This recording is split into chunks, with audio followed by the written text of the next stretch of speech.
एक बहुत बड़े बिजनेसमैन हैं, तुम लोगों ने अगर उनका नाम सुना हो तो गुजरात के ही हैं, अनिल अग्रवाल।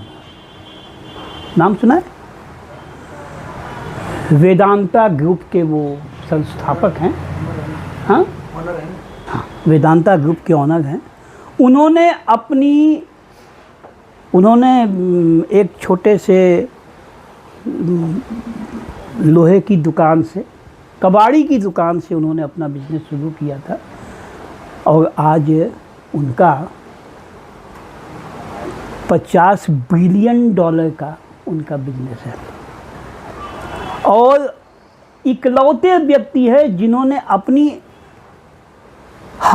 पूरी संपत्ति का 80% हर साल जब उनकी बैलेंस शीट बनती है तो उसका 80% वो चैरिटी कर देते हैं। 80% वो उसका चैरिटी कर देते हैं।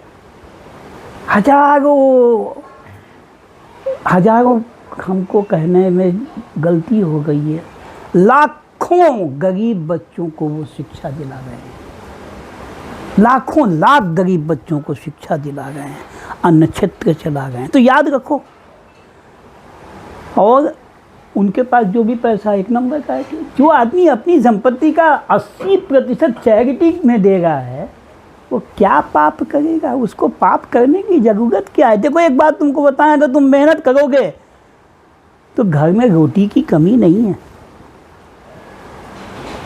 रोटी की कमी किसके घर में होती है? जिसका मन नहीं भरता। मन भरना चाहिए।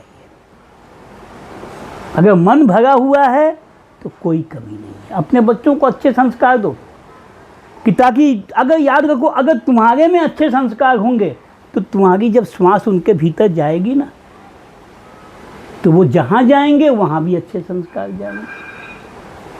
इसलिए हम लोगों को याद रखना चाहिए कि हमारे भीतर जो अन्नपूर्णा जा रही हैं वो शुद्ध मार्ग से आई हुई हों। हम जो कपड़े पहन रहे हैं, ज़्यादा महंगे कपड़े हम क्यों पहने? क्या ज़रूरत है महंगा कपड़ा पहनने की? हो सके तो भाई उसमें से हम आज 20,000 रुपये का कुर्ता पहने, अगर उसकी जगह 500-700 रुपये का कुर्ता पहन के और बाकी के 19,500 रुपये में बहुत सारे लोगों को कुर्ते हम लोग दिलवा सकते हैं। क्या ज़रूरत है हमको 20,000 रुपये का कुर्ता पहनने की? और क्योंकि एक बात तो याद रखो कि जब जाओगे तो लंगोटी भी साथ में नहीं जाएगी, वो भी ले जा करके स्मशान में उतार करके फेंक दिया जाएगा। तो स्वस्थ भोजन करो जो तुमको स्वस्थ रखे। स्वस्थ का मतलब स्वस्थ, अपने आप में तुमको जो स्थापित करे, स्व में स्थापन करे, जो तुम्हारे स्वरूप के प्रति तुमको स्थापित करे, ऐसा भोजन करो।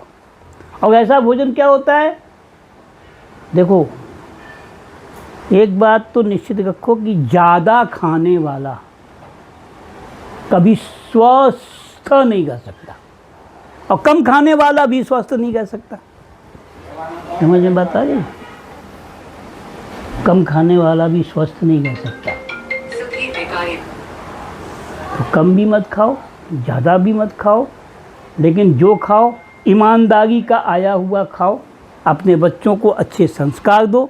यदि ऐसा होगा तो तुम पूरे समाज का कल्याण करोगे, पूरे राष्ट्र का कल्याण करोगे, पूरे विश्व का कल्याण करोगे। इसीलिए हमारी भावना क्या की गई है? सर्वे भवन्तु सुखिनः, सर्वे सन्तु निरामयाः, सर्वे भद्राणि पश्यन्ति, माँ कश्चित् दुःखमाप्नुयात्। ओम तत्सत्।